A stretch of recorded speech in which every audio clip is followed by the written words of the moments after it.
So I watched the entirety of the Netflix series on Ed Gein over the last week. How many episodes is that? 8. It's not a documentary, thankfully.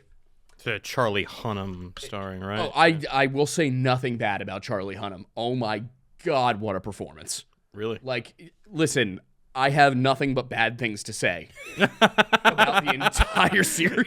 So is this kind of structured like that Dahmer thing that came out It's not long the ago? exact same as Okay. Dahmer. I just haven't seen the Dahmer one. And I will be watching the Dahmer one now because I think that's the next one I'm going to do. Yeah. And they have, the next one they're doing is Lizzie Borden, which I am just like so worried about.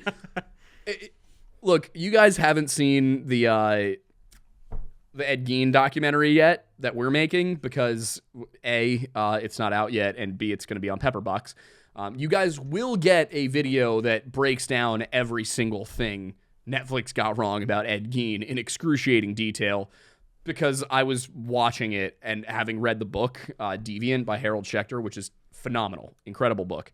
Really goes into all the detail, written almost like more like a true crime novel than it is written like a biography. It feels a lot more like a novel, but it has the academic rigor of a biography, which is awesome. That is the best kind of writing, in my opinion, is for like casual reading purposes. For research, not quite as good, but I checked up on his sources. I trust him.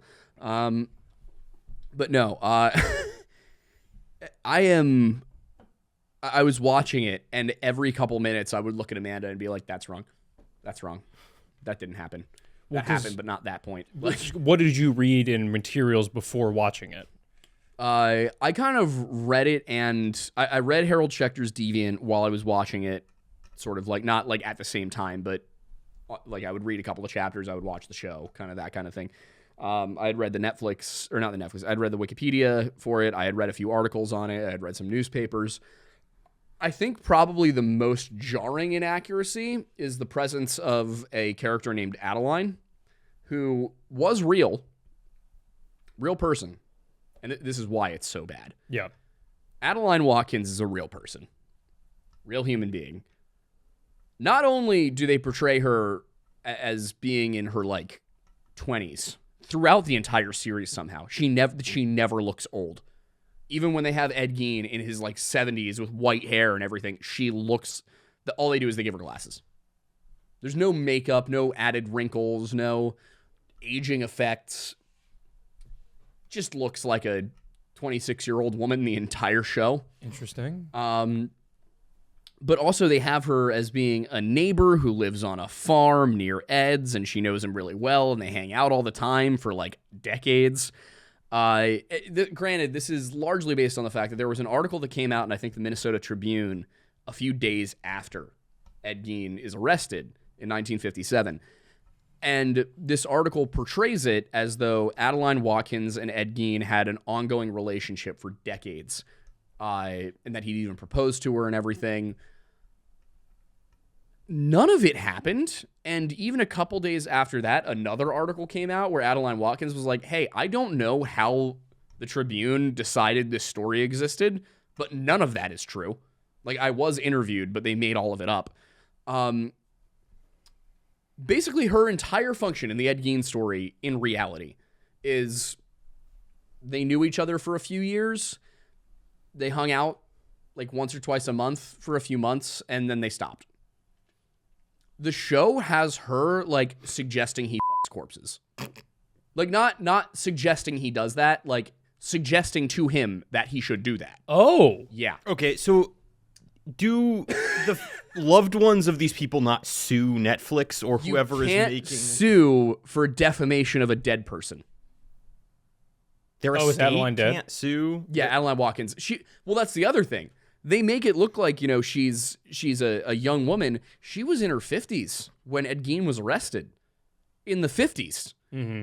She's been dead for 40 years. There's literally she never appears again. I looked for her. I could not find another newspaper article about Adeline Watkins.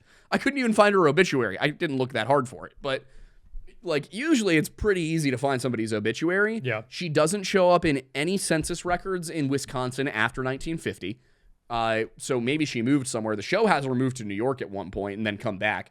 They have her being like an aspiring journalist who's interested in all the same things as Ed Gein. Now, she did say, according to this one article, like, oh, yeah, Ed and I liked a lot of the same books. We would talk about books. He had all these books about, like, lions and tigers and Africa and South America that he was interested in. But then the show is like, yeah, we were reading graphic novels about Nazi atrocities together and talking about the first transgender woman to ever be publicly, like, a celebrity. It's drastically different, it would seem. Oh, yeah. No, she's an awful person in the show. Like, they make her out to be, like, a step below Ed Gein in that she didn't actually murder people and desecrate corpses. Yeah. And it's the whole show. And here's the thing. There's parts of the show where it's like something happens and then you find out that it was all in Ed's head. They have a moment in the show where that could be done with Adeline Watkins, and they don't do it. Because that was my first thought when you said, oh, she's still 26 when he's old. It's like, oh, this is just him being delusional and imagining that she's following him throughout his life. Yeah. Wouldn't be the first So that's time not what, they've so done that's that. not, they don't Nope. use that device at all. Nope. I was like, Wonderful. I was expecting it. I'm like, okay. Because it really is like the last episode of the show where they start to unravel that, like, Ed is schizophrenic and he, is having all of these experiences that aren't real. They don't do that with her. There's even a shot.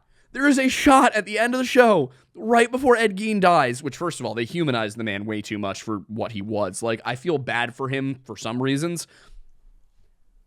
They invent a storyline where he helped catch Ted Bundy. Wait, what? Oh, yeah, according to Netflix, Ed Gein helped John Douglas catch Ted Bundy.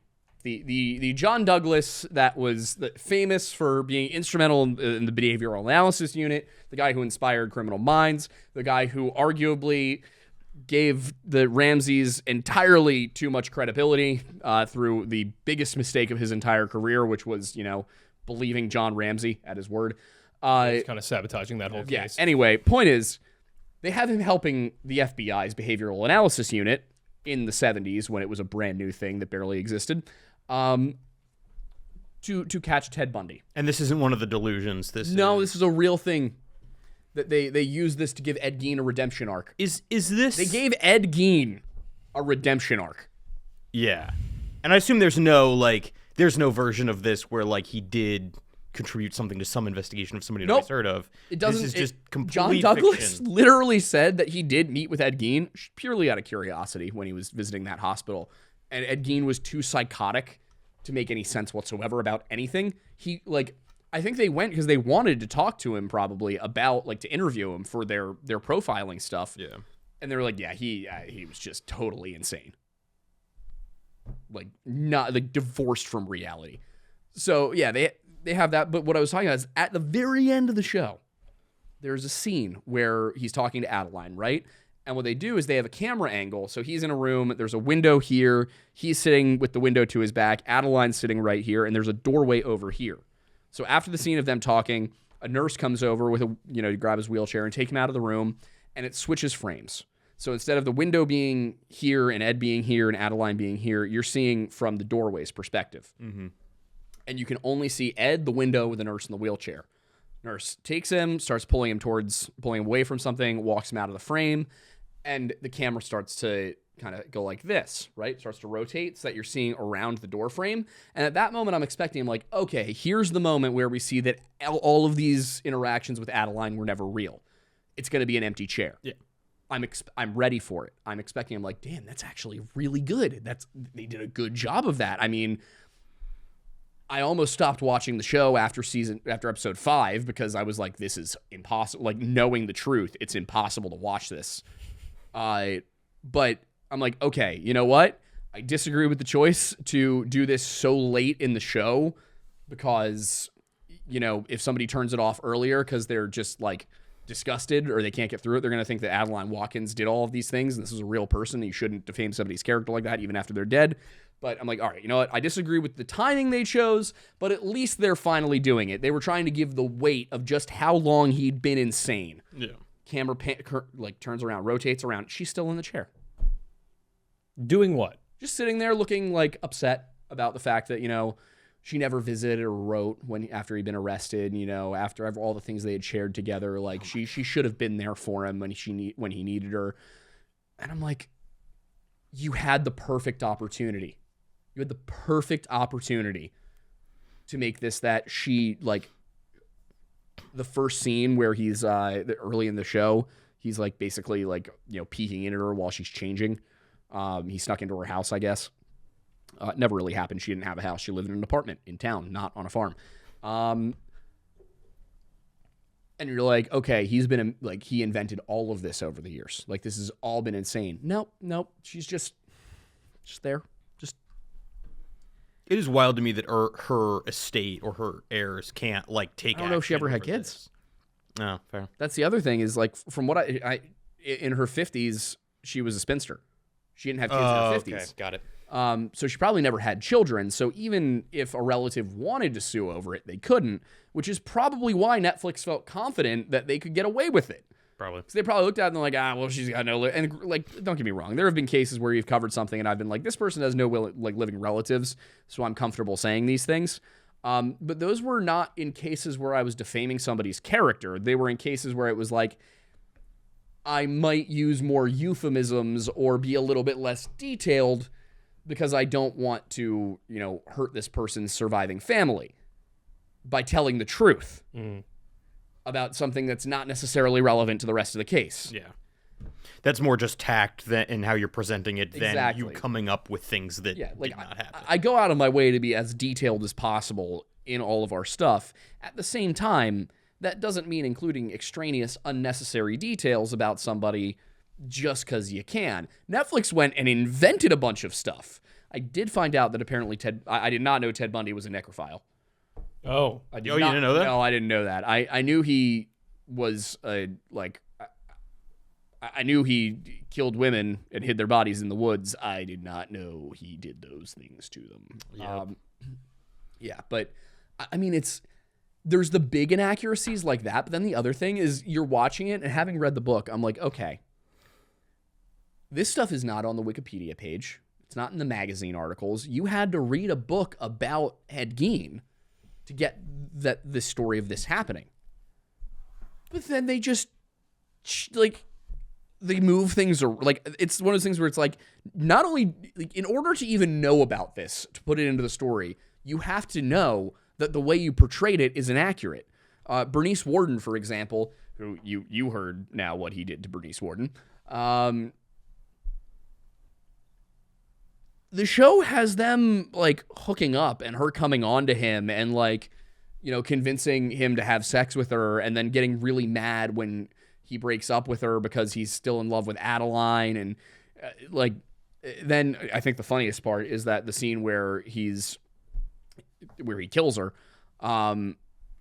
is super dramatized in so many ways, but he asks to check out that Martin rifle. What? It was a Marlin. Yeah. Yeah. And I'm sitting here, on the one hand, I'm like, they do that to avoid Marlin suing them? Because they couldn't. It actually was a Marlin, like, that he was checking out that day. Yeah. No, I think the Netflix writers just got the name of one of the most famous lever-action rifle companies to ever exist wrong. Yep. Sounds about right. It's possible. That's Netflix.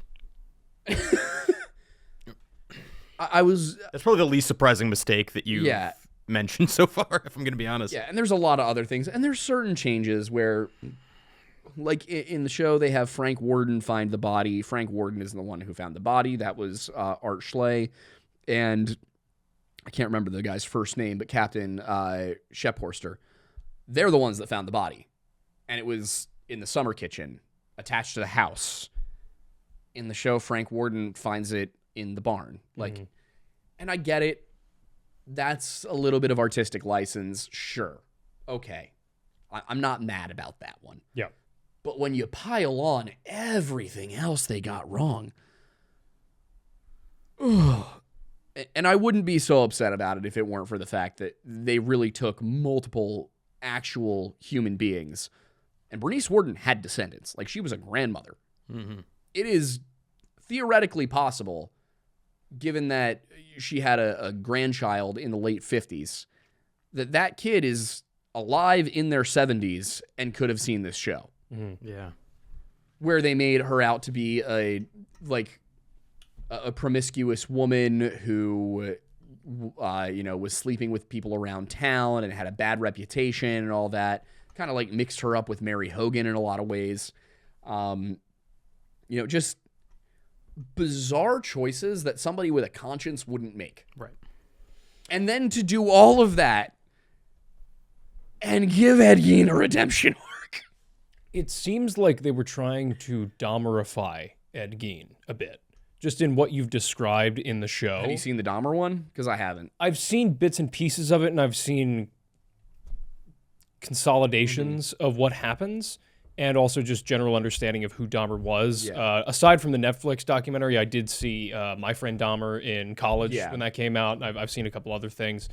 And that falls in line with the type of person he was, especially when you were discussing how they changed the experience with Bernice to be what you described. Yeah. That sounds like something Dahmer would do with his victims. What do you mean?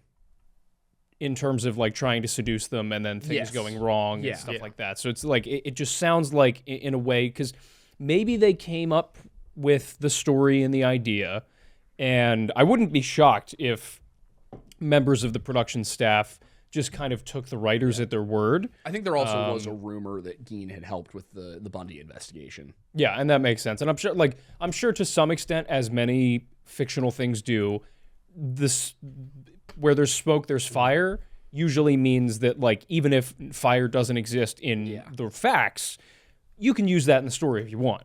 And so that element was brought in as, more dramatic tension, things like that.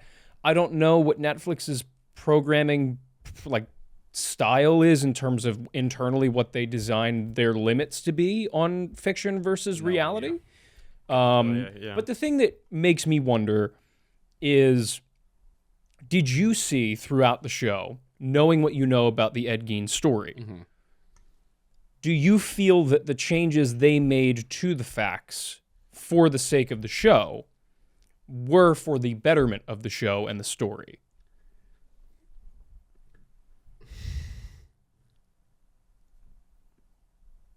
Yes.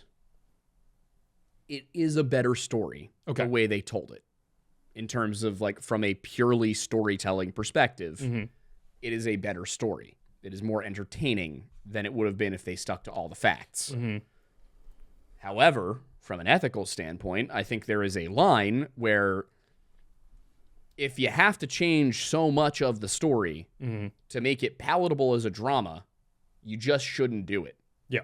Or you should make it very clear from the beginning that you have altered the story beyond the limits of realism. And that you have, I think when we see horror movies, right, that are based on a true story, going into a horror movie, especially a paranormal one about ghosts or something, not like the slashers of the 80s, going into a horror movie that has to do with the supernatural, there is an assumed lack of realism. You don't go in to see The Conjuring expecting them to represent the actual story of what happened. Right. You go in expecting that they have taken a supposedly real haunting and used that as the basis for creating an entirely fictional narrative. Yeah, and I don't think I necessarily mind when you have things that are speculative, like the movie Freud's Last Session, which is this is a conversation that Sigmund Freud and C.S. Lewis could have had.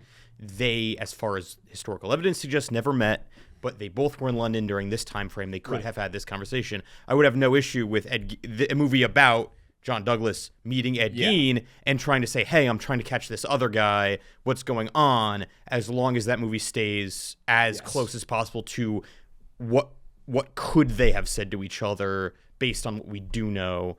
Could there have been some kind of collaboration there, Silence of the Lambs type style?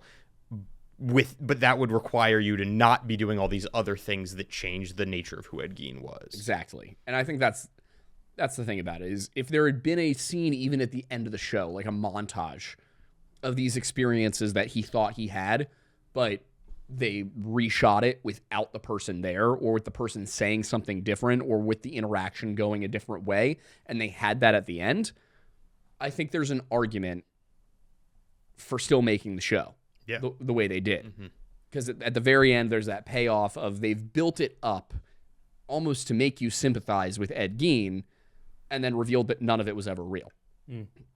I think you can do that. Yeah. They didn't do that.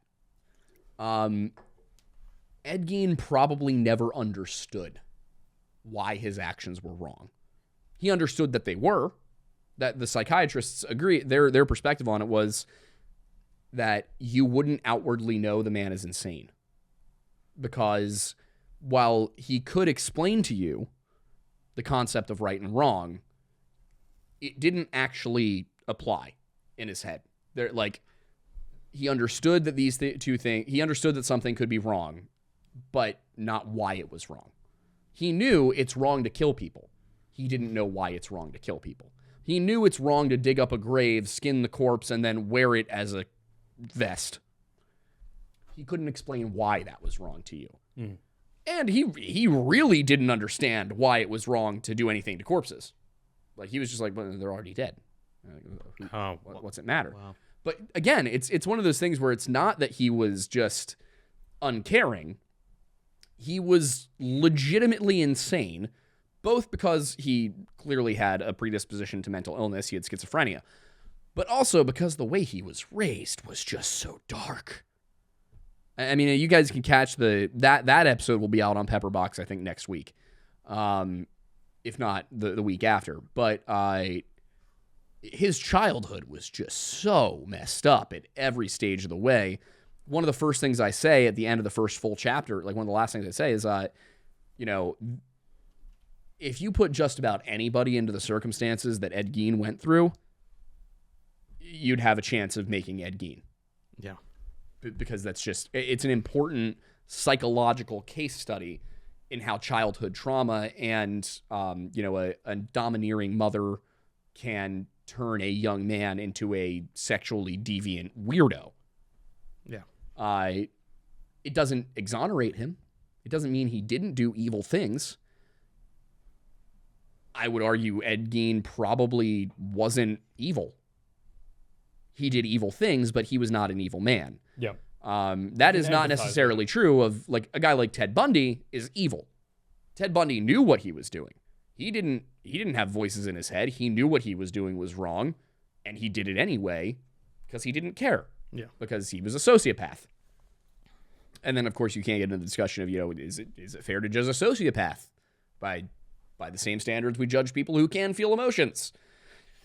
It depends on how intelligent the sociopath is. Yeah, I would also say, it's the unspoken delineation you just provided essentially was the conscious choice to do harm, knowing the harm that you will cause. Understanding the harm. Yes. And I think that's the thing is, like, sociopaths can still make the choice of whether or not to cause harm to another individual. They may not have feeling one way or another if they do or don't do it, but they still have the knowledge and understanding of the repercussions possible to them, at the very least, societally, legally, things like that would prevent them from doing it, even if there are no internal emotional repercussions for it. And they can make that choice. That's why you have serial killers that some of them could go years without killing for a period. They're able to turn it off. Yeah. Yeah. Oh, it's not even just that. It's also like you can have just normal people in the world that live and exist at a job that are diagnosed sociopaths that don't have a want or need to kill somebody. Yeah, right. The sociopathy is not what makes them want to kill people. That's something completely different. That just allows them to no longer, they won't feel anything afterward. Right. They won't have the empathy that goes along or, prevents people who might otherwise be angry from committing harm to somebody. Yeah, right. There's a great episode of House where there's a sociopath in it. I'm sure you remember that one. But that kind of explores that and shows that, like, this is a sociopath who understands that what she's doing hurts people, but it benefits her.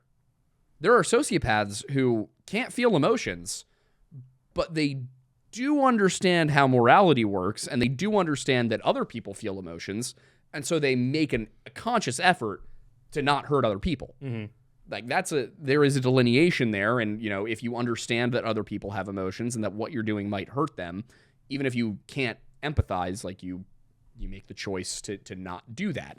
That's the difference between good and evil. Yep. Like there's Ed Gein didn't have that. There- He had voices in his head telling him to dig up bodies.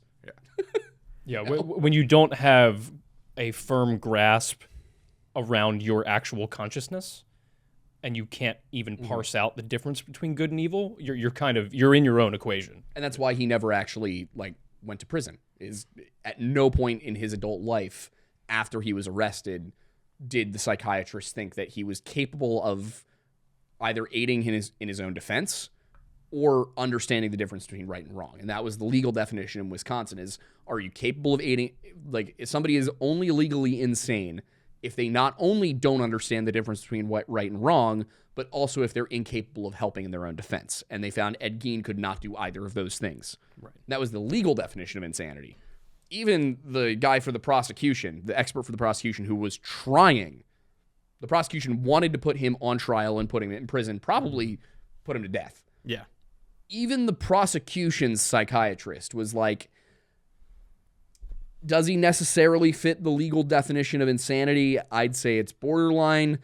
He's definitely insane by medical standards. Yeah. Like, And there's a certain threshold at which you can't be executed if you have a certain level of insanity. I forget I think what there's- I think the it's- specific. I think it's like if you're found legally insane, then yeah, you can't be executed. Also, I think that this wasn't always the case, but they eventually introduced a regulation that I think you can't be, and this probably isn't nationwide. It might be a Supreme Court thing, but you can't execute somebody with an IQ below, I think, 70. Yeah, that sounds criminology class in college that I remember reading that. I think it was a Supreme Court case. Where they were like, I'm if sure. somebody's, to use the words they used, if somebody's retarded, you can't put them to death. Yeah. Like, Meanwhile, on the absolute opposite end of this spectrum, this conversation reminded me of a film from 1996 with Richard Gere and Ed Norton called Primal Fear. If you guys have seen or heard of it, no. Have not seen. It is the exact opposite of Ed Gein, where spoilers, everybody, skip a couple minutes ahead if you don't want to hear about the ending of this film, because it will give the entire film away. oh, I kind of want to. Well, now I want to know. I can hold off if you want. Now I want to watch the movie. I mean, La la la la la. we can hold off, but essentially it is the exact opposite of the Ed Gein scenario. Okay, we'll watch it and we'll talk about it next time. There we because go. Now I'm. That's curious. That would be a Yeah. good Now, episode, now I'm. yeah. Now we and that's a good topic of like we can talk about the differences between that and this. Yeah. I think it'd be really cool to do, whether it's on a future episode of this or as a segment within your video where you kind of systematically go through the show. There are, from my reading about the show, a lot of issues with the way they portrayed the inspiration drawn from Ed Gein for movies like Oh yeah. Silence of the Lambs, Psycho, Texas Chainsaw Massacre. I can go into that really quick. I don't know Yeah. a ton about the movies, and maybe if you guys want to contribute on this part of the Netflix Yeah. video, That's kind of where I was going with that. Was and we that can definitely talk about that more when that video comes out. But first of all, Psycho was not based on Ed Gein. And they make it out to be that, like, Psycho, the original slasher film, Yeah. is entirely based upon Ed Gein. And Alfred Hitchcock was asking Richard Bloch about, all of the details of Ed Gein's life and who he was and all these things. And Bloch said that he didn't really know any details about Ed Gein. He did base he based the character of Norman Bates on Ed Gein in the sense that he based the story on the idea that something like this could happen and that it did happen. Just a quiet, reserved Midwestern guy committed these horrible crimes and nobody could have seen it coming. That was the theme that he went with, was that something like this could happen, but he didn't actually do a case study of Ed Gein, of who he was as a person, of the problems with his personality. Norman Bates is not based off of Ed Gein. Psycho might be based off of the general idea of what happened, but Norman Bates as a character is not supposed to mirror Ed Gein. Yeah, that's pretty much how it was with Silence of the Lambs as Yeah. well. It was like, oh, you took the idea of him wearing the skin. Like, no. that's the only thing. Same with Leatherface. they took. Yeah, exactly. I don't think there's ever really been a movie that's truly based on Ed Gein in that way. Because from what you've described, he's an impossible character to write in a way that is compelling in a story. Like a guy that is so removed from reality that he can't explain his own crimes. That's the thing. You kind of have to change fundamentally who he was as a person, as a character, in order to actually build a cohesive structure around it. That's what they had to do for the Netflix show. Is I mean, also even like down to like Charlie Hunnam's like 6'2". Ed Gein was 5 feet tall. Really? Not, and I don't mean he was like 5'3". No, he was 60 inches tall. Wild. Which is part of the reason that nobody could conceive of him murdering someone. Right. Even if he could kill somebody, it was hard to believe he could bring the body anywhere. Yeah. Right. You know? So it was that kind of thing. I understand wanting to make a TV series about it. I almost wonder if they spent enough money to get it into pre-production, and then once they got to the stage of the writer's room, they went to the research people and they were like, "Hey, how are we doing this?" And the researchers were like, "We got to change a lot of stuff in order to write this movie." And they were like, well, in for a penny, in for a pound. Like, do what you got to do. Yeah. Which I think is financially responsible. It's ethically irresponsible, to say the least. Well, it's a result. I think the thing I've been kicking around in my head for the intro to the video on the Netflix, like everything Netflix got wrong about Ed Gein, is something along the lines of like, there's ethical true crime, makeup true crime, and then whatever the hell Netflix's monster Ed Gein is. Mm-hmm. Yeah. Because it's just so far beyond the pale of taking real people and slandering them in order to tell this story and then not really giving an opportunity for anybody to know that those people weren't actually like that Bernice Worden was not, this nymphomaniac who would sleep with anybody who showed any interest in her. That Adeline Watkins was this perverted person who was who was a complete sociopath. Like, she is displayed as being a sociopath in the show. She just wasn't that person. And they turned them into these people that didn't exist. And they also left out most of the actual law enforcement who were involved and had to deal with this stuff. Like, real men had to go into that house and sort through lampshades made of human skin and a belt made of nipples. Like, the PTSD that Art Schley must have developed. He ended up dying at 42. Self-inflicted or? Of a heart attack. Oh. Like, this story affected a lot of real people in ways that the show does not do enough to portray, and it goes out of its way to portray real people in a way that they weren't actually like. This show feels like the inevitable endpoint of this trend within true crime, where not only do we need to tell the story from the point of view of the criminal, but we need to do this in a way that makes the criminal somebody that the reader is going to like root for, right? And it's been said before. It was said with the Dahmer show, the ethical issues with even telling a story that way, but it ends up actually getting in its own way, even just creatively. Killers of the Flower Moon had the same issue where, for whatever Martin Scorsese's fascination with the criminal mind, right, and that has produced some really good films, but you spend all this time with this Ernest Burkhart guy played by DiCaprio, who is a horrible character to follow in a movie because he was completely ineffectual. He was a pathetic human being. He was just dragged around by his, I believe, uncle that's played by De Niro. He, as a real guy and as a character, he's completely uncompelling as a character, but that's what that kind of creative mandate to tell the true crime story that way is.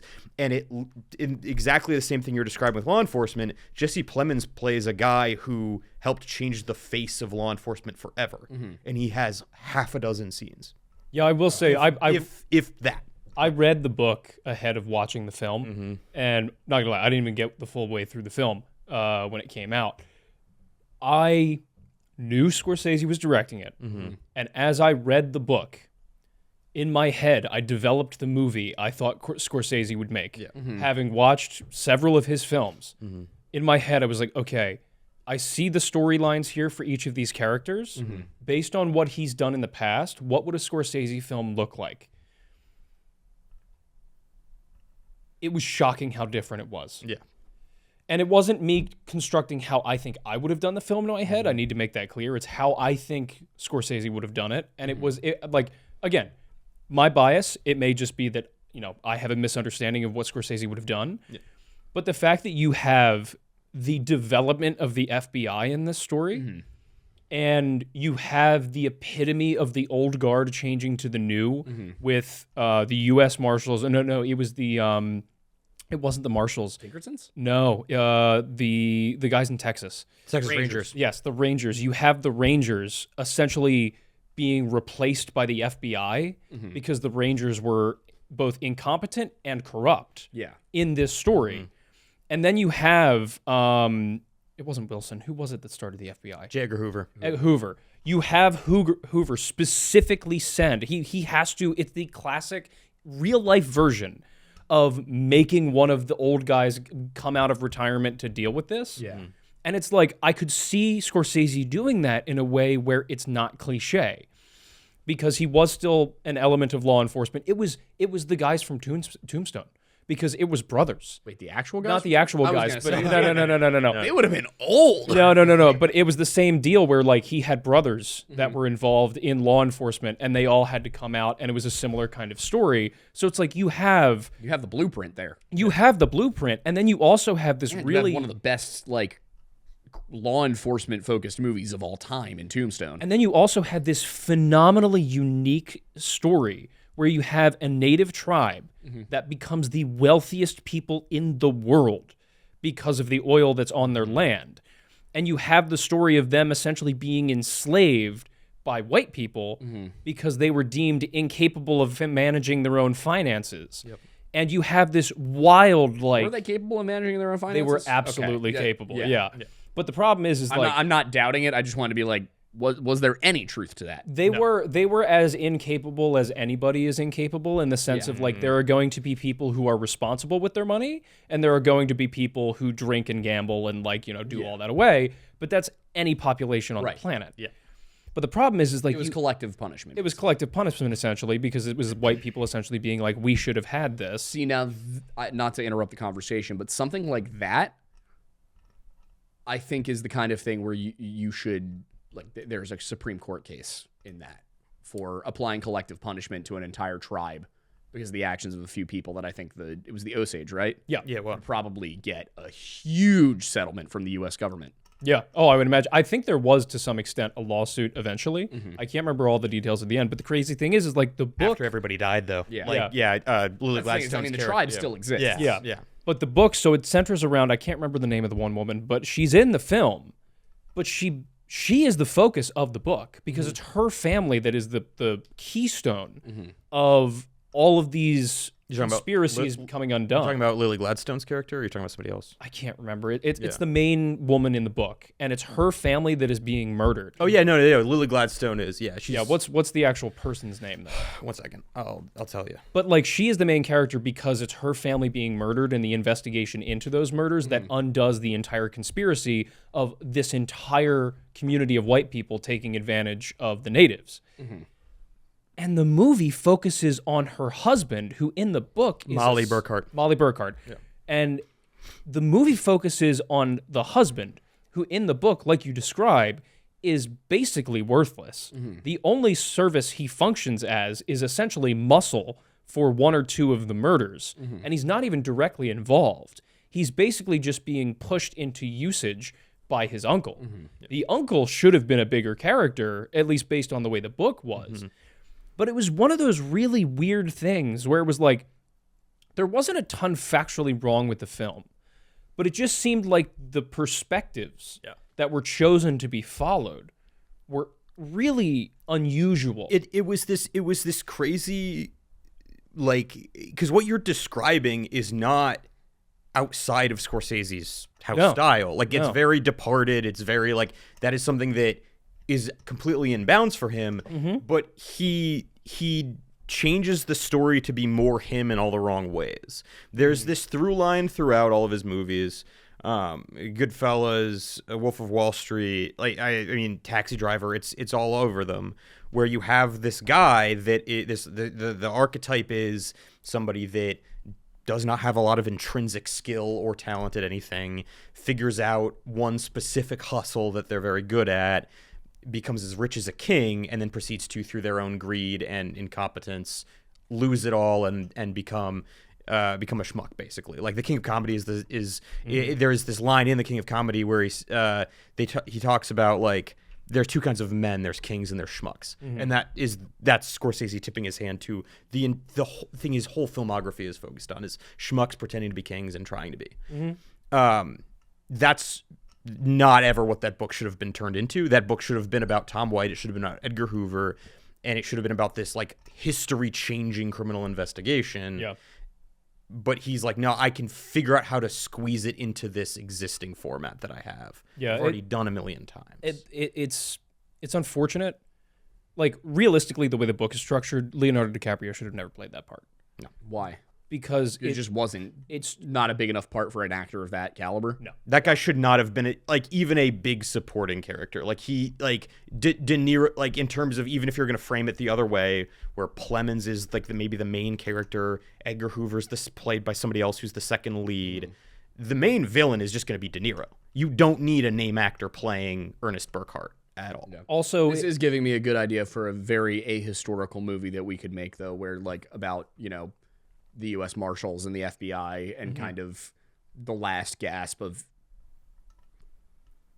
sort of the Old West, Yeah. and how like the FBI took criminal investigations and centralized them, and the Marshal Service for such a long time was so independent. You had a marshal that had a huge amount of territory to cover, and the government basically just let them do it. yep. Well, And then, you could use it to basically write about how the government now lets people get away with corruption at a up here level instead of a down here level. Yep. Because it used to be that you would bribe the marshal. Now it's that the government tells you you're not allowed to investigate that. Yep. I like my corruption at a down here level. Yeah, me That's the too. best way for I want to be able to bribe the marshal. Yeah. I cannot bribe Kash Patel. Yeah. I might be able to look down at him physically, but I cannot bribe him. Incredible. But going back to a little bit of the element of the true crime stuff. So we've talked a lot about the Ed Gein show, and I know before starting, we were talking a little bit about how the fictionalized narrative forms on streaming services differ from the more documentary style. Which Netflix is also bad at. Well, so that's the thing. So compared to something like the John Benet series, how do you compare and contrast the two? I'm not sure which is worse. I mean, the Ed Gein story that they did is bad in a lot of ways. But there's nothing you could do to change the outcome. The John Benet documentary, first of all, was not long enough to give an accurate picture. As anybody who's watched ours knows, we spent the same amount of time on it now as Netflix spent on their entire series. Runtime, you mean? Yeah, runtime. We have only gotten through the first 2 weeks of the investigation in 5 episodes, 2 weeks. Wow. And that's partially because of the way I decided to do the series, which I was, instead of it being, a progression of events as they actually happened, I've been doing it as following the investigation. It would be a lot shorter if I were to do, here's everything that happened. But in a weird way, I feel like Steve Thomas and the rest of the police department in Boulder, Colorado deserve to have their side of the story told in a modern format. Because, Steve Thomas's book is out there. There's been so much more media that is on the Ramsey side. So in some ways, I wanted to be able to give a voice to that. But in Netflix's case, they had an option, which was we can make a documentary.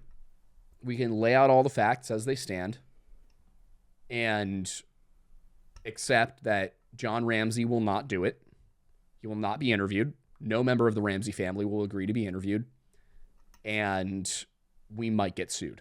Because CBS did to the tune of $750 million. Whoa. I think they settled for an unknown sum, but the requested amount was $750 million. Which is insane. It's incredibly insane. Like the Ramseys were never worth that much. They never had the potential to be worth that much. No. See, And that's they were just already considered to be major suspects before the documentary came out. that's just how can I profit off of my daughter's and sister's death, which is insane. Yeah, and when I look at Netflix and the fact that they did that, I just can't wrap my head around the choice.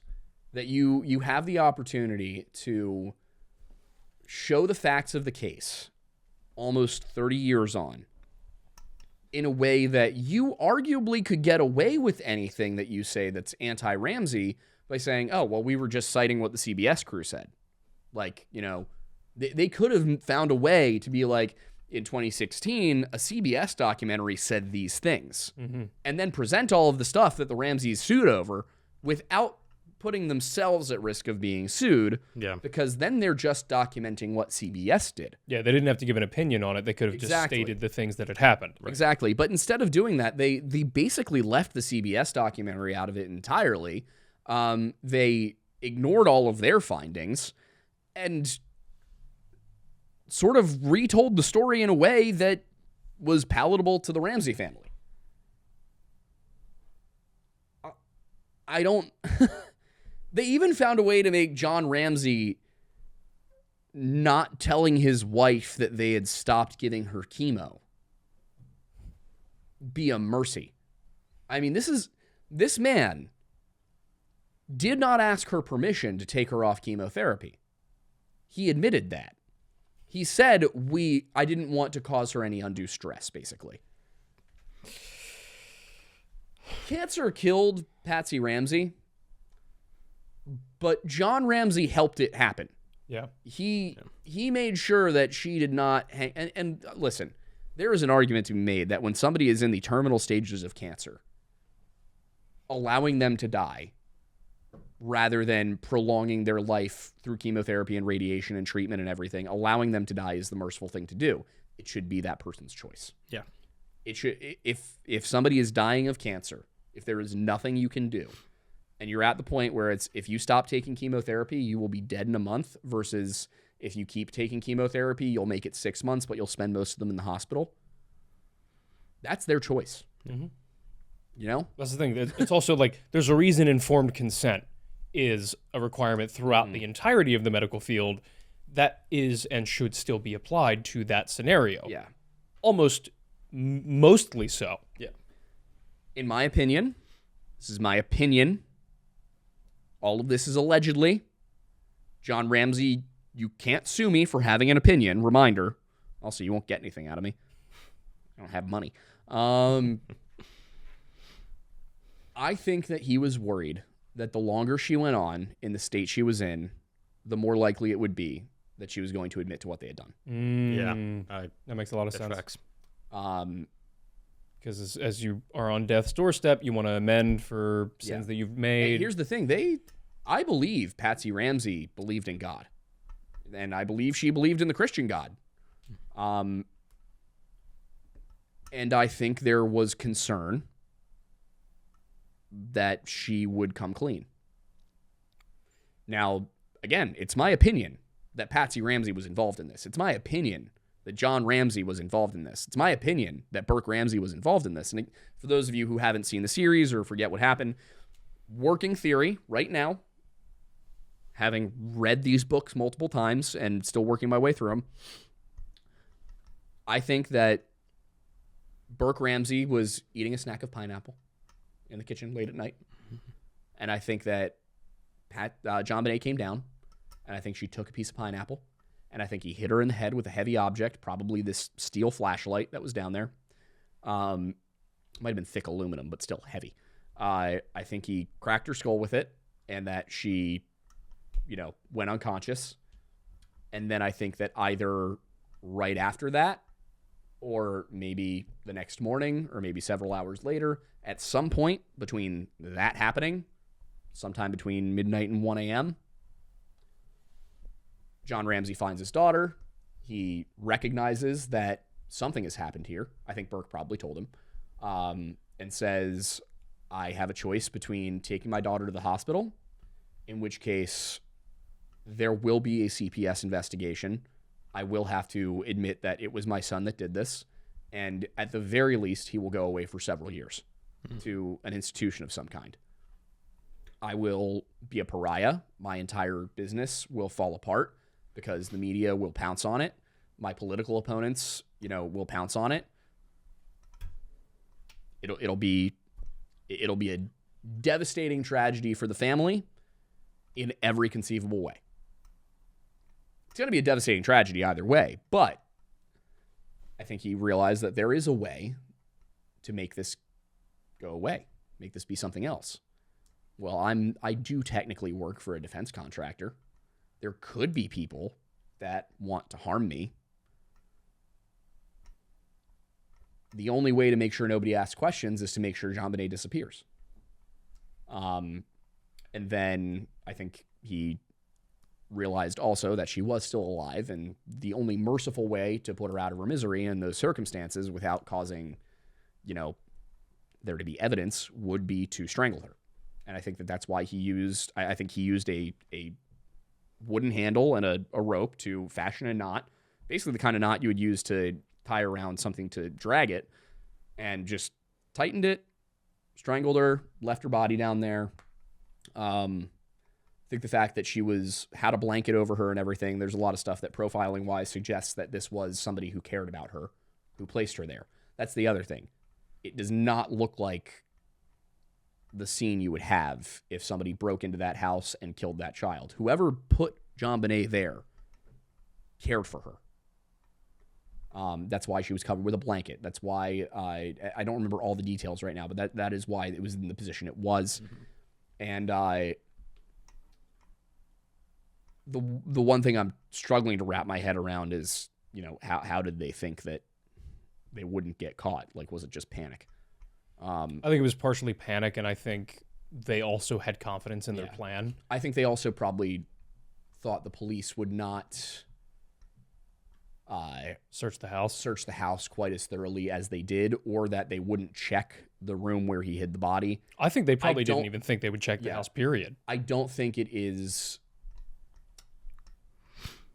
a coincidence that they found the body about the time they realized the FBI was there. Mm-hmm.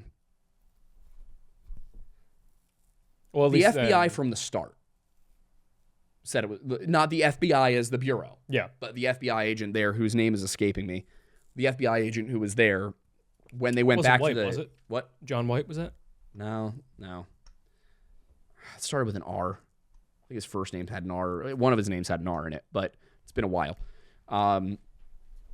I think that, when Steve Thomas says that when they went back to the police station, the FBI told them, they were like, look, I know it's uncomfortable, but you need to look at the parents. It was the guy from the FBI field office. Like, you need to look at the parents. It's almost always the parents. I think like 9 times out of 10, when the child is found in the home, it's the parents. Mm-hmm. And the police wanted to look at the parents. They didn't have any homicide investigators. The parts where I struggle are, why did the DA do everything in his power to keep the investigation from looking at the Ramseys? Why did John Ramsey think that they could get away with that? And,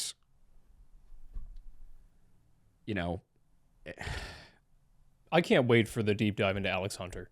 Yeah. The more I think, this is the thing that drives me insane, is how badly I want to get back to work on this case.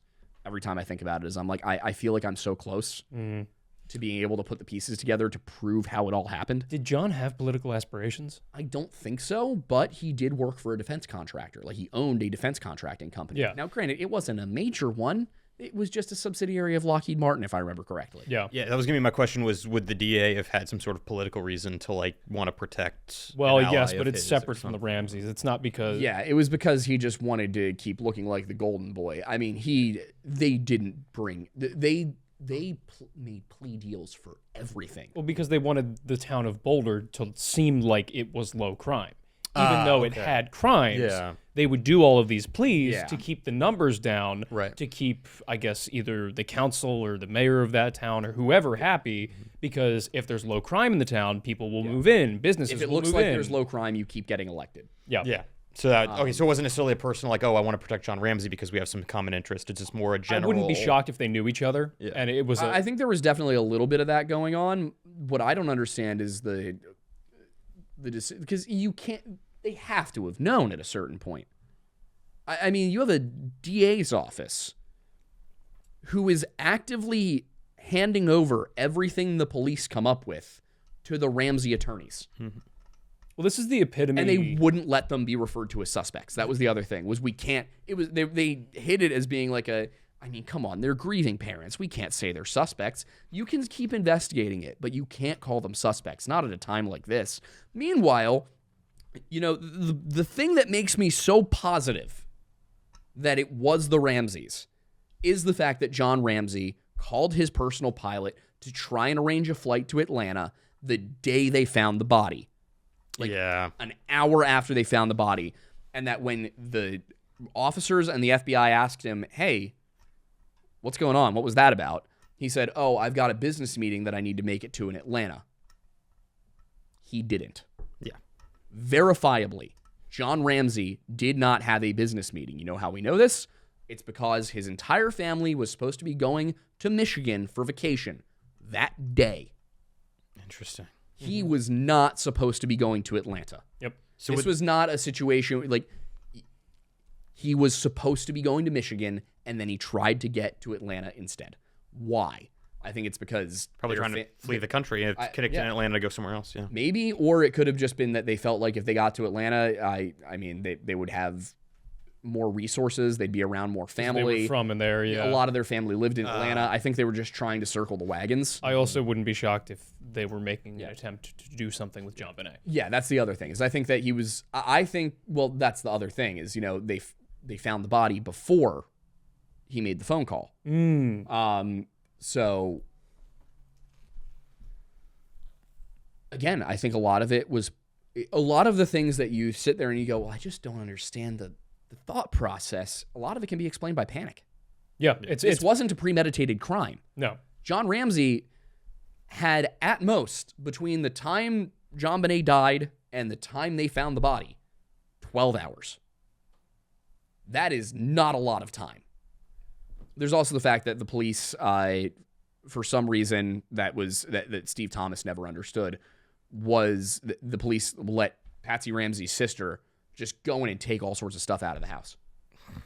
Like she was supposed to go in to grab a couple of outfits for Patsy and like a couple of toys for Burke and something John needed. We're talking maybe a single box of stuff. She filled a police cruiser. Didn't you say, I feel like I remember both editing this and when it was published, that part of the reason for some of the lapses in the police procedure here was because in Boulder, nothing quite like this had ever happened before. They didn't have a single homicide detective. And so that's the thing, is they're just not trained for this. Yeah. So it's probably just a lack of training that they didn't know. Another thing that happened was I can't. It's been too long since I did this. I really need to get back into this book. The guy they brought in was, I think, a sheriff's investigator who had recently solved a case that looked very similar, where it looked like it was the family, and it wasn't. Wasn't that Lou? No, not Lou. Reed. Yes, Lou something. Yeah. Yeah, because he was the guy who did. He had that one big case. Yeah, Where he had a that big, was the it was, case. yeah, exactly. It was Yeah. the same kind of thing happened where it was. They thought that it was the mom. He proved that somebody came in through a window, abducted the kid, and left. I think that he wanted it to be the same story. Yeah. I think he wanted to do the same thing again. Lou Smith. Yeah, Lou Smith. He was convinced that this was the same exact thing and unwilling to believe anything else. And he just got tunnel vision. Yeah, that would make sense. Yeah, I think there's also a lot in terms of with Alex Hunter and a lot of the different variables in this where it's the epitome of doubling down on some could call it laziness, some could call it not wanting to rock the boat. I also wouldn't be shocked if Alex got to the point, especially considering the history of what they'd been doing in Boulder up to that point, that even if he felt some level of empathy for this scenario and felt that there should be justice, that he had no confidence in his ability to actually prosecute at that point because it had been 10 years since he had actually put effort into a case. Yeah. And that's the other thing is almost every single cop that was involved at some point said they thought it was the Ramseys. Yeah. It just drives me nuts that there's so much of this that Netflix left out. I have one question, and you may want to save it for the end of the series whenever we do that. But given how you were describing the scenario... It's not whenever we do it. It's supposed to come out in December. No, I know, but more specifically in terms of if you want to save it for that.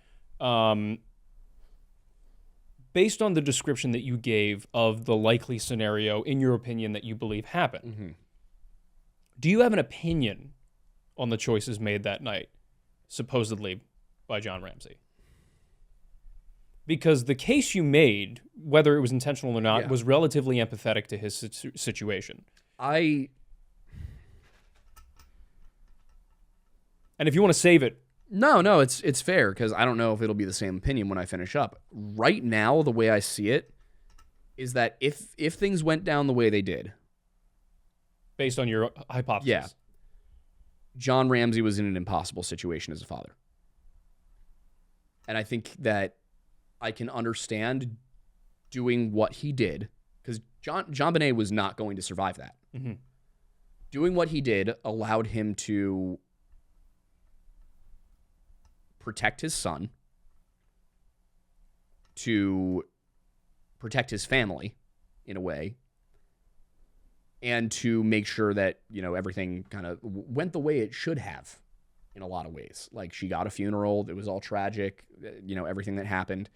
And nobody got hurt in a weird way, aside from JonBenet. I can understand the thought process of trying to do everything in your power to protect your son in the moment. It is everything John Ramsey did after that day that I believe means he should face a court. Like what?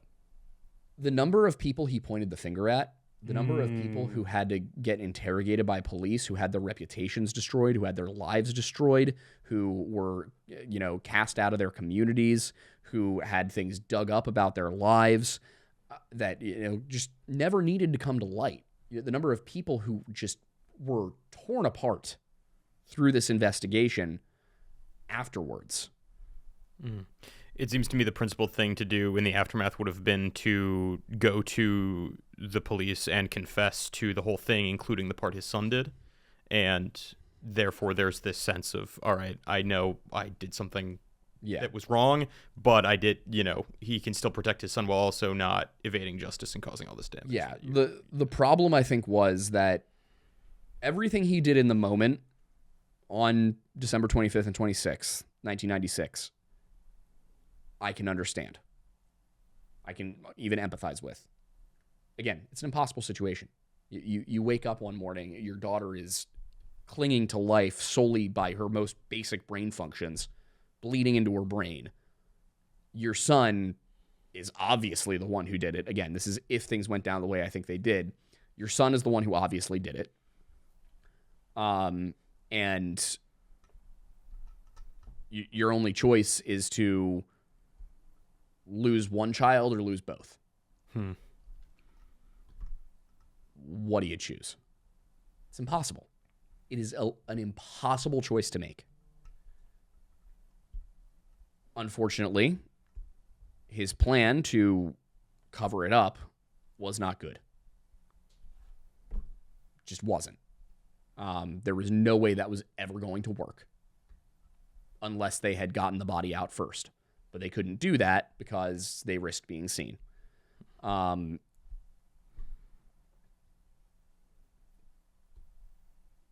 the moment, I think it was an impossible choice. Like I said, it's everything that happened after that. I think that when it came down to it, John should have gone to the police and should have said,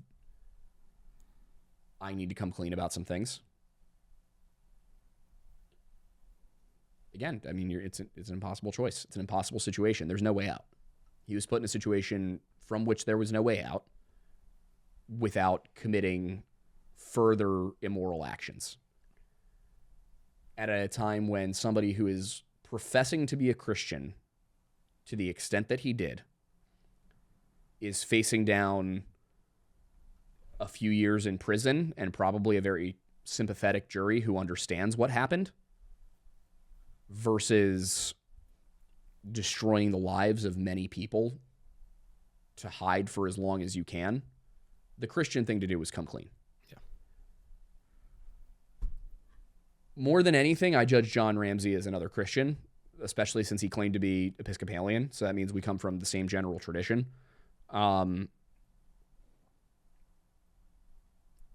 There's no excuse for what he did afterwards. The right thing to do, as much as I can empathize with the situation he was in that night, the right thing to do was to come clean, was to get his son help, because in the state of Colorado, I don't know, maybe he didn't know this. Maybe at 5 o'clock in the morning on December 26, 1996, John Ramsey realizes his son basically just murdered his daughter and that he's going to go away for murder. And he does whatever he can to protect his son, the living child he still has. Maybe he didn't know that children under 12 could not be, it might have even been under 10, but children definitely, the point is Burke Ramsey was too young to be tried for murder. He could not have been tried for, not even just as a child, he could not have been tried for murder at all. Seriously. He would not have gone away for life. He probably wouldn't even have gone away until he was 18. He would have probably, he might not have even gone away. It might have been that he went into a facility for a little while they figured out what's wrong with him, came up with a treatment plan, and then put him into intensive therapy.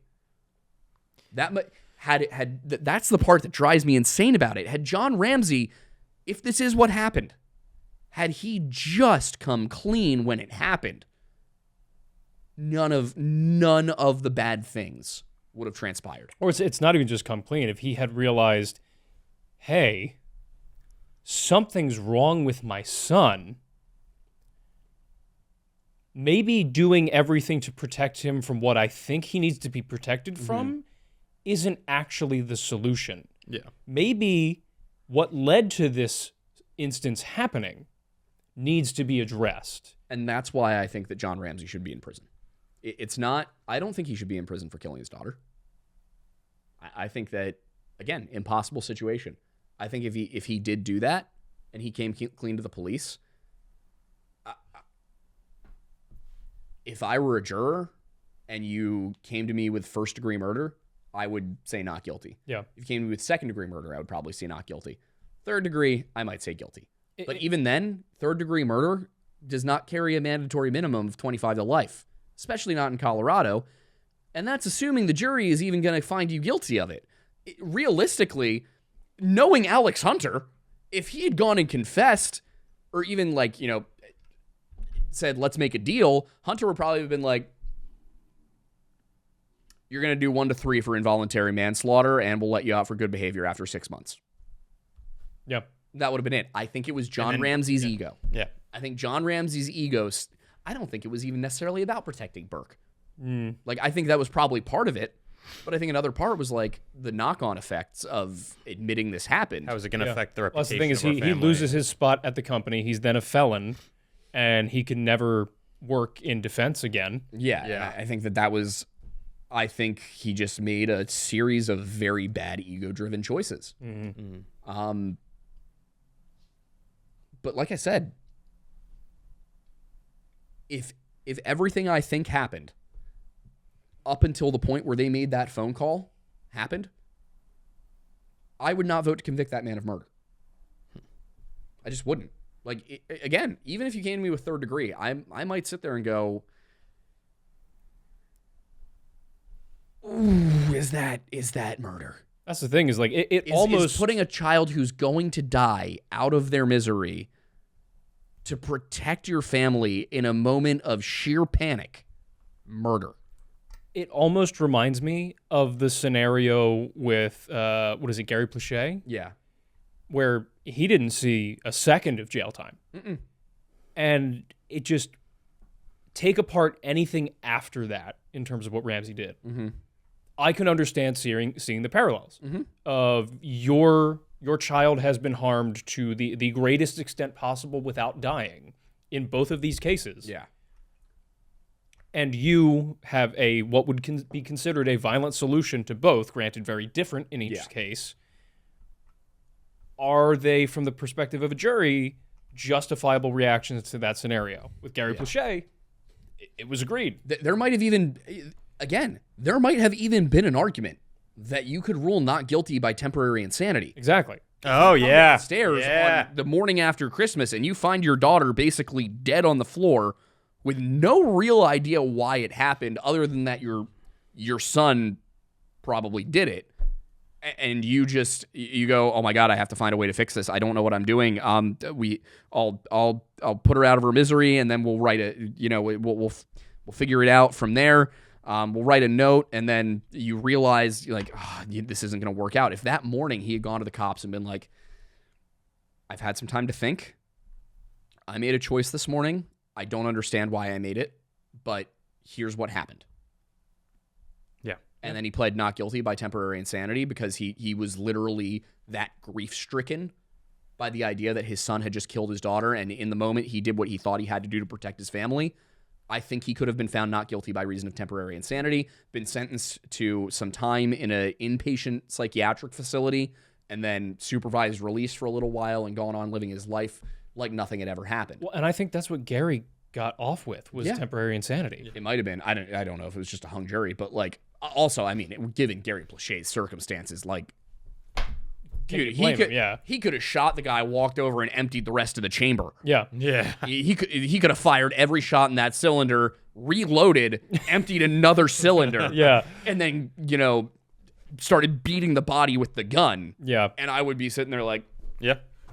fair. Yeah. You know what? I don't even need temporary insanity. That's just an understandable choice. Yeah. Well, the best thing is the interview with him 30 years later. And they were like, were you, do you feel guilty about it? No.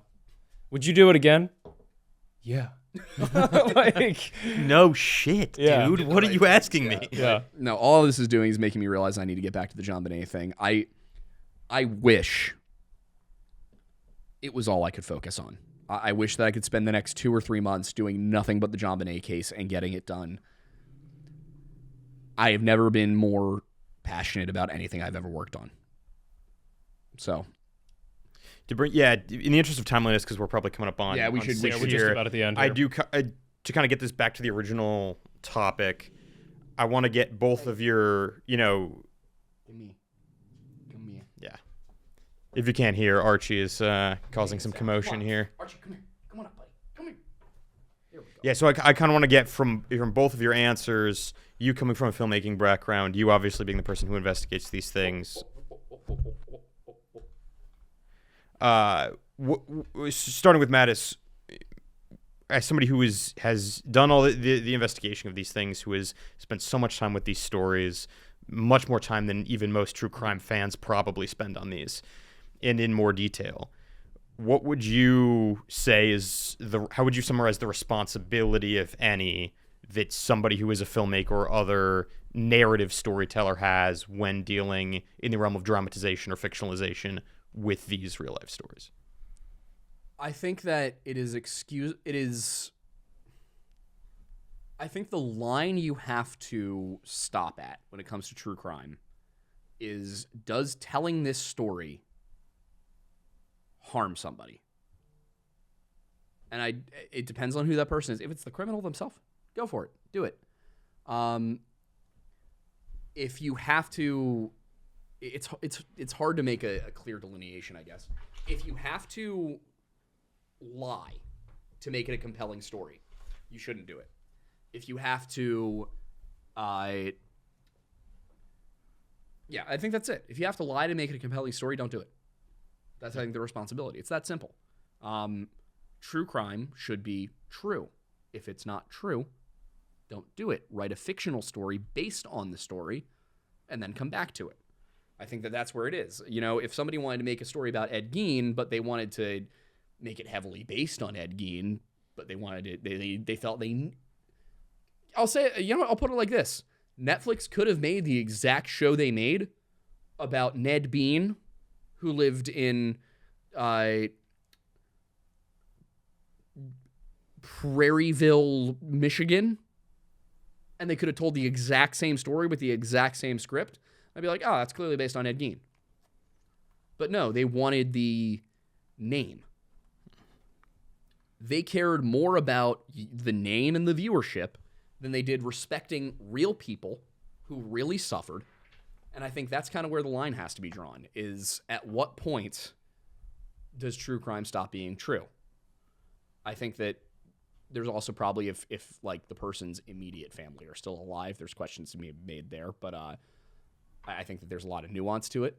But yeah, I think that's really the line, is do you have to invent things? And if you do, then it's not true crime anymore. It's exploitation. Yeah, coming from the filmmaking angle, do you have a take on that? I think it's a really similar line. I mean, I think he put it really eloquently. Yep. I think, like you said, there are levels. There is, this is a true story. There is, this is based on a true story. There is, this is a fiction. But obviously I'm a writer, so I was influenced by things in real life. Mm-hmm. Like, you know, if you are telling the true story of someone, which is very rare, then yeah, you can't, if you're trying to say it's true, you can't vary from the truth in any meaningful way. You know, you can fill in gaps, sure, because that's going to be required in any story, because you don't have But those footage. gaps can't harm somebody. They can't harm somebody, and they also can't change the fundamental truth and facts of that underlying story. Just for the sake of the fact that you are then undermining your own story, if you're doing that. That's if you're going for the utmost level of truth. If you're going for based on a true story, there's a wide margin here, because there are stories that are based on a true story that have the names of the people, but have changes to the story. And again, I think it comes down to the truth and facts.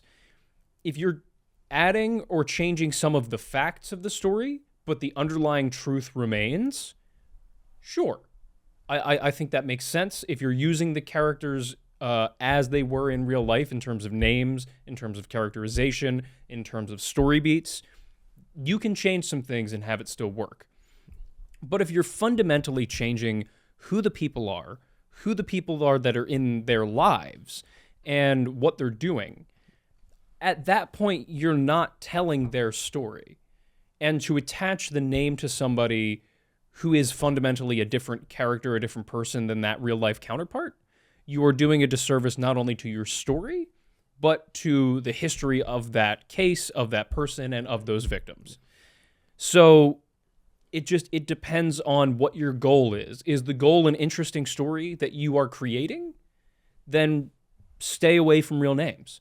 Develop fictional characters. We've been doing it for ages. Some of the best stories in filmmaking history are with fake names and fake people based on real characters, but we never hear those characters in the films. Or, going one step above, these fictional characters interact with real characters that are in the real world that provide more context and legitimacy to these fictional characters. And then you get up higher, you get into stories that tell the truth of a real person. And they encapsulate the actual characterization of that real life person and the facts and truth of their lives. Some of the little facts within the story may change, but the underlying truth remains the same. Yeah. I think that is a continuum that has existed for as long as we've been telling stories, and I think a recalibration of that continuum is always a good idea. Yeah, I agree. To build on that briefly, I think a film that does, even when you have those gaps where it's like, oh, we could get away with some creative license here in a way that even people that are a little bit harsher on inaccuracies will accept, there's still a way to handle those gaps ethically by choosing what kind of creative lens you choose. Yes. I'm talking about, the main one I'm talking about is Zodiac, where any of the murders that do not have a living eyewitness are not, the Fincher doesn't show you them. And I think that's an incredible amount of restraint that not only aids the story, but is also incredibly responsible, that I'm not going to make up how I think the Zodiac killer killed these people to create this a really compelling or sensational scene in the movie that's dramatic and has whatever effect. He totally could have. He's David Fincher. He would have directed those scenes impeccably. And that's the thing is that's but, where the you know, continuum is yeah. because within the bounds, like that's technically okay. Yeah, But I think again, it's the filmmaker's choice. But at the end of the day, I'm looking forward to seeing. I mean, how the video comes out for Pepperbox for probably not this week or next week, but the following. Looking forward to the Lore Lodge version of it, and looking forward to seeing what you guys have to say about this episode. Yeah. All right. Bye. Bye.